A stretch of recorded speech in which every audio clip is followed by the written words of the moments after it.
Hey y'all, what's up? Jamie, that's me here. Welcome back to the channel. Listen, I did not get a chance to finish out the season with the review for Love During Lockup, so I definitely want to get into the finale for us to go ahead and talk about some things, okay?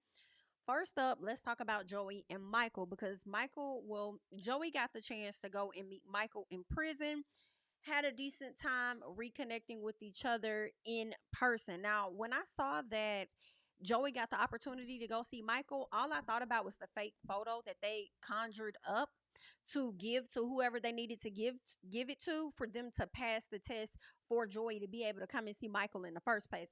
And I was like, "Ooh, that's giving scam just a little bit." I feel like that's giving fraud. I feel like that's a piece of illegal. And you had the audacity to do that, Joey, on recorded camera. So I don't know. I don't know. But you definitely doctored up something, and it looks like they still allowed you access to Michael. Which is what you got. All right. So they saw each other all happy. Of course, Joey is ecstatic about it. I think in the long run, Michael is indeed going to break his heart because Michael says that he is concerned about having a monogamous relationship, okay, is what he said. He's concerned about a monogamous relationship with Joey, and the fact that you saying that and the way that you was talking earlier in the season about I'll stop if you kind of stop type thing leads me to believe that you do have a boo or two while you're locked down in prison, and you might be locked down for a long periodical time, so you're definitely getting you some long periodical pain, and that's just what it is that I think, girl. Okay. Now, when it comes to an update, they are still in communication with each other. But the biggest update that I really cared about was hearing about how Joey's mom is doing. And we learned that she has made a full recovery. So I am so glad to hear that. And that's something that Joey can release off of his back and not be as concerned about, knowing that his mom is in a way better position than where she was. And the only stress he got on his hands is dealing with Michael and seeing what's going to happen with that situation. I do feel like Michael is using him similar to Candace with Andrew. And the difference is they already knew each other beforehand. But I don't know. I feel like Michael is probably going to fall in love with somebody on the inside. And I would not be surprised if Michael used this situation with Joey as a stepping stone to keep him around, to be on this show, if possible. And then after that, probably got a whole nother triangle going on because he's in love with somebody else that's in prison that's due to come out at any moment. So they just got a whole lot of going on. All right. Let's go ahead and move on. I do want to tear into Rick for a minute. Rick with Samantha. So Rick meets up with his niece. He talks about her, or I'm sorry, he talks with her about Samantha, the situation that's going on. He's talking about going back and getting into the work field, getting him a job again. He said to take care of me is one thing, but with my pension and everything, I can't take care of the both of us. I just can't do it. He was saying that he was hoping that he could be with a person that's going to bring something to the table. And he be pissing me off with that because you already knew her circumstance when you went to go seek her out. And she said you came looking for her. She didn't come looking for you. Okay. You already knew her circumstance. You knew she was behind bars. You was okay with giving and giving and giving and giving because you was trying to show off that you had it. All right. And now you want to sit up there and be pressed and worried about finances, and you want to try and put it off on her when really it's on you. You know what your finances are. You know her work is limited and how much she can make is very limited. That is on you. Okay, so girl, I Rick gets on my nerves. So anywho, he's starting to second guess the marriage tie. He wants to get a divorce because he can't financially do it, and also he can't emotionally do it. Talking about what he told his niece, oh, I love or whatever like that. Something about not wanting to be lonely. I wanted to let go of the player life or whatever. So that's one of the reasons why I got married. It's definitely giving that. It's definitely given he was in a lonely moment, went and sought her out. And I feel like Rick also do stuff on impulse a little bit too. And that's how he got himself tied up in this situation. Now, make no mistake, Samantha is already thinking that he out there cheating anyway. And if you ask me, I feel like he is, and he not just cheating with a woman. I feel like in my personal, Rick is on drugs, allegedly. Okay, that's what I think is going on. He wants to talk about Samantha using up his coin and him sending her money and doing this and doing that. It's giving you're using your money for other things and substances that you're not supposed to use it for. Okay, or it will behoove you to not use it towards that, but you need a fall guy, which happens to be Samantha, so you want to put it off on her like she's ultimately the problem and you're expending oh so much of your money out there to this lady. I don't believe it. I think you're doing other things with your money, and that's just not including sending money to Samantha, paying your bills, and going out on dates with bitches. Okay, I think that you're doing something else in your spare time, some extracurricular activity, drugs is what I think that you over there doing. But girl, that's just my personal. That's not a fact. That's my assumption of what I think is going on over there with Mr. Rick, honey. But okay, good luck. He goes and meets with an attorney because he wants to dissolve this marriage, and she's letting him know what the options are. When the attorney had asked him, like, you don't want to wait? Like, why now? You don't want to wait till she gets out? I said, hell no, he don't want to wait. She gonna stop all of that from happening. Why the hell you think he coming to you now? Right? So of course she tells him this is actually a better thing. You do got yourself in a pickle. But listen, when she's behind bars, there ain't a whole lot that she could do. So you do come out better going ahead and filing now. So she ain't got no choice but to go ahead and sign on the dotted line. You feel what I'm saying? Because if you wait for her to get out, then my nigga, you finna be paying a whole lot of money and you finna be wasting a whole lot of time. You understand? So now, that's something that is going to happen. I believe they are going to get a divorce ultimately. Also, she calls. Samantha gives him a call while he's there, and she's like, listen, and I think one of the producers told her to do it when they missed that. So, anywho, she's like, listen, I need you to let me know what's what. Okay, what is it gonna be? Like, are we gonna be together? Are we not gonna be together? Like, are you completely done? This motherfucker sat up there and told this woman, I don't know. This man sat up there and told this lady, I don't know, while he's sitting at the attorney's office. What? This right here is the lying, the lies of him, the delusion, all of that, and confirmation for me to know that this man be doing something else with his money. So while we over there thinking that he probably doing cheating with women and going on dates and stuff, that man is doing something else or whatnot. Okay, he got something else going on with him. What else did I want to get into? I think that was pretty much it. Okay. He did irritate me again when he said something like he told the attorney, like, oh, I was just hoping to have somebody that was gonna come to the table with something financially. I said, you expected an inmate to come to the table with something financially, and we talking about Samantha, and you had been talking to her for how long, and you've been giving her money for how long? At what point did you expect her to come to the table with something? See, I think you jumped on impulse to go ahead and marry her. I think that you knew for sure that's not something you wanted to do, and you didn't listen to yourself. And then you woke up one morning feeling real good and was like, you know what? I'm going to marry her today. I'm going to fly out there and I'm going to do this, and we're going to do this. And another indicator that Rick makes poor choices, even at his old age. And let me tell you something. This is where I have to thank the Lord, okay? Universe, whoever y'all want to thank, for me being in my right mind. Never understood what my grandparents used to say, I'm blessed, highly favored, glad to be in my right mind. Okay. A lot of people don't be in their right mind, but I am just so glad to be in my right mind. I pray I never take a turn to where I'm on some painkillers, I'm on some drugs, or none of that. Okay. I'm glad to be wise at the age that I'm at, because these two sound like they was dumb as hell at my age and continuing to be dumber at an older age. I do not want that at all. To be stupid, walking around just making poor ass decisions. Okay. You have worked all your life to receive a pension, to be in a position to not work, and you over here giving your money to a felon, to somebody that's in prison. That makes no sense. And then you putting yourself in a position to go back out there to have to work to get a check to take care of both of y'all. Now I could see if you was going back to probably, my pension isn't enough, and maybe I want to get me a little side job. One, so I'm not sitting in the house being bored all the time. And then two, whatever extra money I get, you know what I'm saying, I could save up. Or if that's enough for me to pay my little bills with, then I could stack up my pension for any other larger purchase that I want to make later on. Like, I don't know what be going on in the psyche of everybody, and I don't even want to know. I don't want to know. You know what I'm saying? I remember I had a conversation with my big brother one time, and he was telling me about some stuff that was happening with people like locals and stuff like that. I was like, man, what the hell they got going on? I wonder what they did. And my brother said, don't wonder. Don't wonder what these folk got going on. He said, cause God will put you in a position for you to experience exactly. I said, you ain't say nothing but a word. Let me not wonder too much of what y'all got going on. Okay, because I don't want to be in the same position as you. Understand? Okay. But whatever it is, get it together.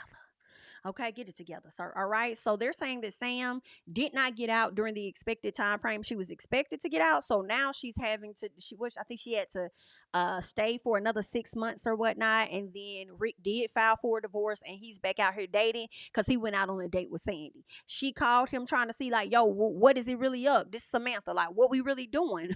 And he was like, I don't know if I want this. I don't know. I'm still undecided. She was like, okay, I see where you going. We'll have a good time with Sandy. Hung up the phone. He said, well, I guess I will have a good time with Sandy. And baby, that's what we saw. We saw him going out on a date with Miss Sandy. I was like, okay, damn. We see you, boo. Let's keep going. Let's get into Miss Shante and True, or Shante and True. Let me say, I've been messing this lady name up the whole season. I don't know if it's Shante or Shante, so we gonna say Shante. Shante and True. So she sits with a good friend of hers, and she's like, girl, I got good news and bad news. And she was like, well, girl, what is the news? Like, matter of fact, you can go ahead and let me know the good news first. And she said, well, BLT, I'm here. And she was like, well, that's good. I'm glad to see you live in the flesh. Okay, now what's the bad news? Girl, the bad news is she ain't got no coin. Girl, you know, I usually keep about 4 racks, okay, in the savings account. And she was like, what you got now? Stack? She said, bitch, I ain't even got that. Okay, girl, I've been paying 2 mortgages. They been getting ate the hell up. I got bills, a power bill, car note, insurance. Girl, they chewing the hell out me, girl. I just, oh my God. Okay. So she's over there pressed because she's over there losing money, taking care of a grown ass motherfucker that's behind bars. And that's what you get. And it really pisses me off sometimes when I watch these shows and I see these grown ass women with children. And instead of you putting money away for your kids to see that their future is somewhat, they got a decent start. I don't care if it's just $5,000 that you saved up for each child. You know what I'm saying? That I feel like that's just a piece of a start. Okay, that helps with something. I don't know what, but I don't know what they may need at the time, but it may help with something. Okay, so it pisses me off when I see you grown women with these children and you want love so bad that there's something going on with you so bad that you yearn for it in another man or significant other that does not pour into you like you pour into them. When does the line get drawn with that? You didn't have 2 kids to see failed relationships, and it's not clicking for you. You still yearning and desire, and it's like the amount of money that you spent to get you a nikah that's behind bars. You could have went behind somebody closed door, sat on a couch, and sorted out your motherfucking issues with a therapist. In my personal, okay, but that's just me. And sometimes, you can have friends that mean well for you, and sometimes you don't listen. Because my thought is going to, you ain't got no good friends. Because good friends should have told you it's what you need to do. But a lot of times you can have great friends and people just don't listen because they want to do what it is they want to do because they just how they is. So they get what it is that they get. Because that's just how it was. All right. But it is what it is, girl. I really hate it for them kids. Okay. And then the man bought you an engagement ring with your money. That's the kicker for me.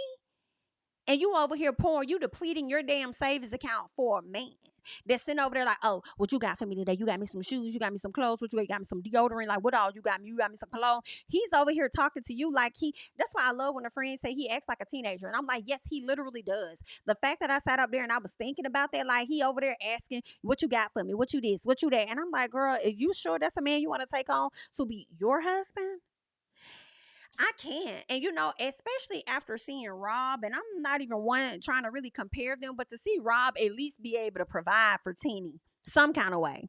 Okay, I may not agree with the cameras and all of this and that or whatever like that. Maybe it's good for protection or whatever. He hasn't seemed to be harmful to the kids or her at all. So I don't know. Hopefully we do get to see them on Love after lockup. I would love to see that, even if family stuff is going well.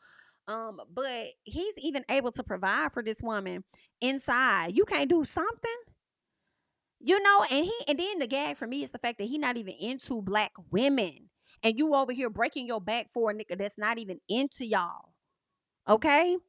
And I feel like if he was into a black woman, girl, I said y'all like I ain't black. Girl, I'm off the market, so I ain't talking about me. But anyway, um, but also I'm just like it's just sad.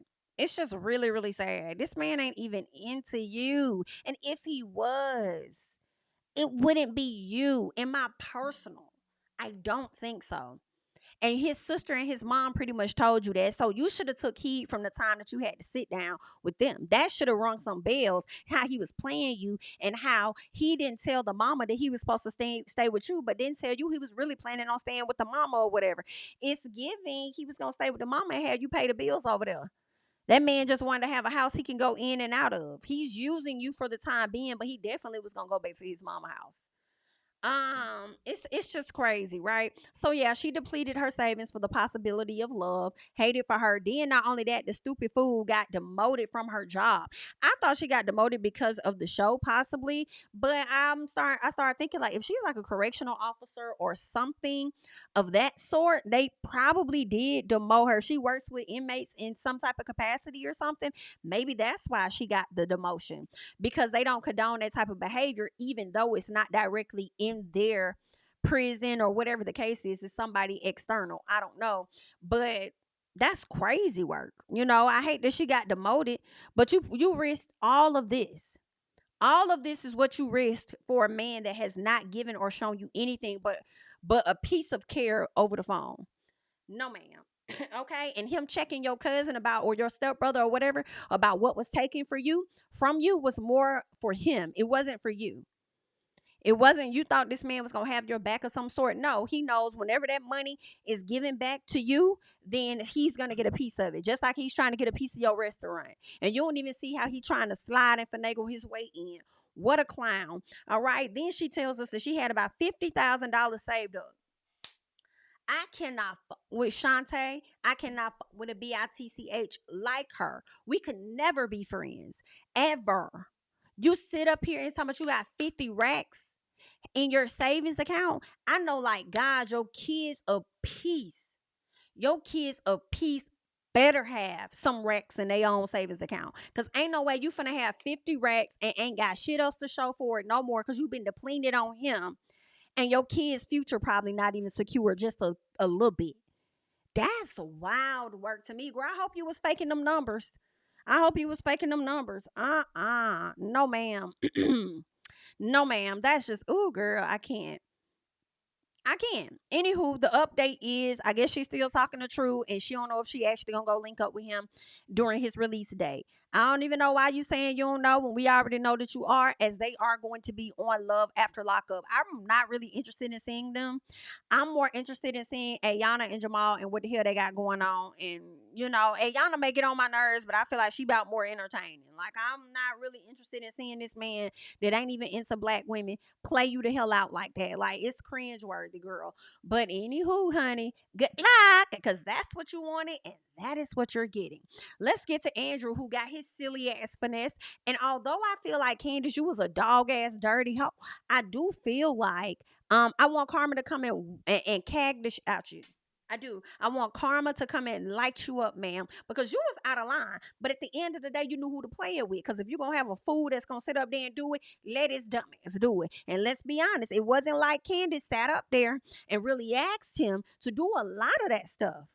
I feel like two things. One, he chose to do that. But two, once she got hip to how he moves, she played it to where it could have been like a helpless situation for her, knowing he was going to step in automatically. So as much as I want to put everything off on him, which a great amount is, I still can't help but give Candace her lashings as well. Andrew got finessed. He sat up there and paid for her a makeover. He had already paid for it even after she broke up. But he don't want to let it go. He done spent too much money. So of course he gonna anything to make her happy at this moment. She wants him to go back to New Jersey. He says, "Well, I would like to see you, before I go back." And she was like, "Oh, I think it'd be best if you just go back and let me sort out my feelings and see how I feel, and we can go from there." Yada yada yada. But she asking him, can she keep the apartment in the truck? And this motherfucker said, "Yeah, baby." I said, let it rain. Whatever happens, let it ring and let it rain. Whatever it is, okay? So he wants to see her. Like I said before, she denies it. I do want Karma to fire her up. Andrew, you brought it on yourself. Candace got a whole nother man that happens to be her husband, a man that she knew before she even got locked up. Now, she said they met for about 7 or 8 months. They dated or something like that. He got locked up, and then when he got out, she got locked up. So my question becomes, do y'all possibly have a child together or something, which is why y'all had to take turns on being locked up? Or was it just a coincidence that something went down and you got caught up and you ended up getting arrested? Because remember, she also talked about getting her son. And then she also talked about her husband or whatever the case. And he says that The husband says, oh, because she is on parole, that's the only way that we could be together is if we are married. But I'm questioning, did y'all get married a long time ago, right? And it was the only way for y'all two to communicate because you were in jail and about to be out on parole, and then she had to go to jail. I don't know, I could be wrong, but that definitely makes me wonder if y'all already have a child together, because we know that she has a son, but who knows? IDK, I can't recall everything about that. I think she said her ex-husband or something like that, so maybe it is an ex-husband and not the same husband. But okay, girl. But she played Andrew like the sucker that his ex is. Just crazy, just crazy, girl. She over there kissing up, rubbing up, touching up on her new man, calling him handsome and all this other stuff. Meanwhile, Andrew at home moping, sad, but talking about getting a damn tattoo on his body of a message that she put in the envelope. Girl, what on a card or whatever. Girl, I said, boy, you are too gullible and too stupid for me. I can't. She calls him, I don't know how long after. This is what I think. I think that she had to be in that halfway house for 2 to 3 months. Can't remember the time frame. She sent him back, used his home, to stay, letting that man stay all up in the house, doing whatever, all up in that house until she was done with that particular project. Once she was done with that overall project, then she broke up with him. Then he decided to take the car back after she done used it up, and also take the broke the lease of the apartment. Girl, you got to be a fool, sir. I know you got to be sick, and that is so what you get. You have a child. You could have saved that money up and that car for your daughter. I hope you put that car away for your child should she want it at a later time. Or if you may need a spare damn car yourself, you could have been saving up money to furnish your daughter's apartment and to get her one when she gets older. But you over here expending your money all on this woman and say that you willing to deplete your IRA or whatever retirement account that you do got for this bimbo. Are you stupid? You are, and that is why you got played, dummy. Anywho, oh, and then did I say that the lady kept the ring? Girl, yes. I guess her new man wasn't able to afford one, so she decided to keep the one that Andrew got her. Messy, honey. Teeny and Rob seems to be really happy. He ended up getting released. Her son was super ecstatic. I just hope that Rob is gonna be good to her and the kids. They've been all out on family vacations, traveling, having a great time. So they look like they are really happy. The kids look happy. That little boy looks like he is so like he adores that man. Like he's just so happy he's home. Like he really looks up to him. So I just really hope that their relationship continues to go well. He has embraced the role of father, even though he don't got no kids. You know, he sees them as his children, and he's looking forward to being in that daddy role, going to different, daddy daughter dances or functions for Shy, and then doing stuff with the young man. Like that's, I mean, hey, I hope that they get their happy ending. Because the worst thing about them that I have seen was him filming them, which I felt like it was a bit too much in my personal. Okay, it wasn't in the kids' rooms, it wasn't in the bathrooms or whatever. They got their own reasons, but the kids seem to like him. They seem to be comfortable with him, and I hope that in the long run that it was a good decision. I saw a TikTok video where this young girl, her stepdad had been in her life since she was born, and it was on the video she said, I love my stepdad, or at least I thought my stepdad loves me. I thought that he loved me. She was like, but more recently he stole from me. And the girl is like older now. I think she's probably like 18 or older, and she was crying on TikTok and she's telling us how her dad stole, I think, either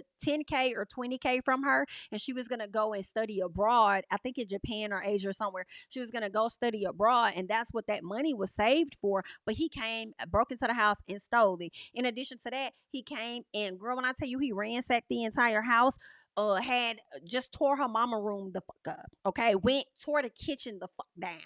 Okay, wrote all on the wall saying, "You fat stingy bitch." I said, no, he didn't call her stingy. And I'm like, okay, this is giving a man that's on drugs. Now, I don't know if he was on drugs when he met your mama, but okay, not me sounding like Judge Mathis. Are you on crack, ma'am? Are you on crack, sir? Like, that is what it's giving, okay? Not you started out doing good, and then it seems like you not getting no money or whatever, because she said he came there looking for the money. It's giving you've been on drugs, and you're also looking for You about owe somebody. Okay, which is why you trying to find the money, because you about need to pay them, because it's a bounty or something on your head. So you done came to the house, ransacked everybody's house, trying to. I think he assaulted the mama and stuff, spraying all on the walls. You fat, stingy, bitch, just saying all kind of stuff. So the girl put his license up on social media and his face and said, if y'all find him, y'all see him immediately, call the cops. We've already reported everything to the police. It seems like they're not moving fast enough, or that they even care. Okay, this is why I came to social media. And then she started crying. She had a pet. I don't know if it was a ferret or some type of animal, and she had two of them. One of them is gone. She said it's missing, and she thinks he killed it. I said, baby, he didn't kill that thing. What he did was he took one of them, because he still got a heart for you, just a little piece that he didn't want to take both, so he left one, but the other one he sold. That's what he did. Because if he came to the house looking for money and couldn't find the money, he took one of those very rare animals that you had, and I don't know the name of it, and he sold that motherfucker. Okay, so that's what happened. If he could sell it to one of these little animal places that want pets or whatever, that's what happened. Now, if he was unable to sell it, then he potentially could have killed it. Okay, but it was just really sad, and I just hope that that situation does not turn out to be a Teeny and Rob, where the kids thought that he loved them, and then later on he just snaps. You know what I'm saying? So I pray they continue to have their happy ever after. I would like to see, some of it on Love After Lockup, but we'll have to wait and see. Okay, and lastly, let's get into Ayana. Child, she's finally gotten out of jail. She outside the jail waiting on her grandma. She gives the grandmama a call, like, girl, where you at? First of all, she reads a message from Jamal. When I tell y'all, I am so annoyed about the giddiness that she has over this man, the way she's infatuated with him. It makes me cringe so bad, and I feel like you're putting a lot of expectations on this person that's definitely going to end up letting you down. And I feel like he's going to let her down, not because of him being a cheater or anything, or a liar or anything like that. I don't know, that man might not be one to deal with what you putting down. He might, that just may not be him. He might be like, hell no, like, this ain't what it is that I wanted. You too immature for me. I don't know. It could be something like that. But she calls her grandmama to see where she at, and the grandma answered the phone like, what you want? And this is what I'm doing, and you're not gonna rush me. Okay, I'm over here doing this and that, and when I'm done, I'm gonna go meet your mama and get your daughter. Okay, she was like, well, grandmama, I'm hungry. I'm ready to go. She's like, and whose fault is that? That ain't my fault. You the one that got yourself in this situation, okay? So you need to not rush me. Grandma was definitely getting a piece of attitude with her. She tried to hurry up and cut grandma off, only for her to turn around and call a Uber. I said, girl, you should have already had that Uber scheduled, because you over here talking about everybody knew what today was. They knew I was getting out. And I guess she expected them to stop all of their plans to make sure they pick her up when her mama dropped her ass off. Girl, call a fucking Uber. Call the Uber and call it a day. Okay. Called the Uber, and then she eventually met her grandmother. She saw her daughter, ran to her daughter and stuff. So that was a cute little moment to see between them. She says because of her kids, and she's never going to put herself back in a situation to be away from them. That's what she says. Okay. We shall see. What else? She talking about something, when you know better, you do better. Girl, please. Please, I don't believe nothing you talking about. Because if you knew better, you would have knew not to have gotten your ass on that call being disrespectful with the judge. Cut it out and say that we did, okay? Had you known better, like, dang, I got caught up, I got discharged or whatever. Oh man, I may do some time. Let me handle myself accordingly on this call and show myself to be extremely remorseful, so that she'll go light on me. Okay, you ain't even have your ducks in a row with that. So all of this talking you doing in this confessional, girl, you ain't talking about nothing for me. So anywho, she talks to Jamal. She's all giddy, talking about how she wants to be husband and wife soon as he gets out. He's over there feeding into the bullshit, talking about some, yeah, baby, yeah, booby, booby, we gonna do this, booby this, booby that, booby this, booby that. Yeah, we're gonna do it. No, you're not. No, you're not. Only for him to turn around and say he ain't trying to rush nothing, because he ain't trying to do stuff on other people's time and meaning to impress them. He wants to make sure that it's right with them. I think that Jamal is right with that. I don't think he should rush into a marriage, because he's going to turn around and find himself in a situation like Rick, where he's trying to moonwalk back out of the situation. So I think that he's doing the right thing. And see how y'all mesh outside of prison. The last time y'all were around each other outside of prison was when he was with her friend. Okay? That's what you saw when he was with the friend. I don't know if he was good to the friend or not. And then now you're waiting for him to get out. I just feel like you're just trying to one up the friend. I feel like that's the whole reason you got on this show.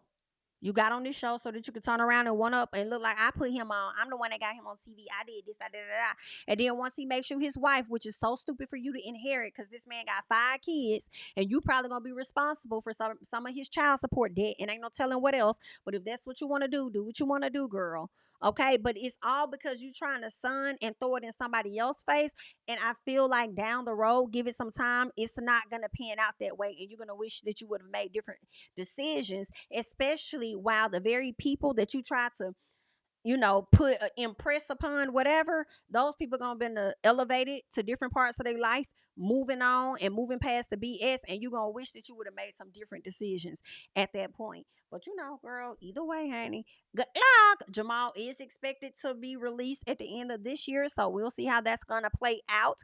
I would expect for them to be a part of Love after lockup, being that he is going to get out later this year. It's possible that she might do another episode of Love during lockup. I'm not sure, or they may pick her up for not this coming season, but maybe the next season when he is out. So we'll see. Hopefully, we get to see more of their story and the dynamics post prison. But that is all that I have for you guys at this time. Leave your thoughts and comments down below on how you felt about the season, Love during lockup, and all of that, the different cast, everything. Okay. I'm Jamie. That's me. Don't forget to like, comment, subscribe, share my videos. Follow me on Instagram and Twitter at Jamie. That's me. And I'll catch you guys in the next one. Bye bye.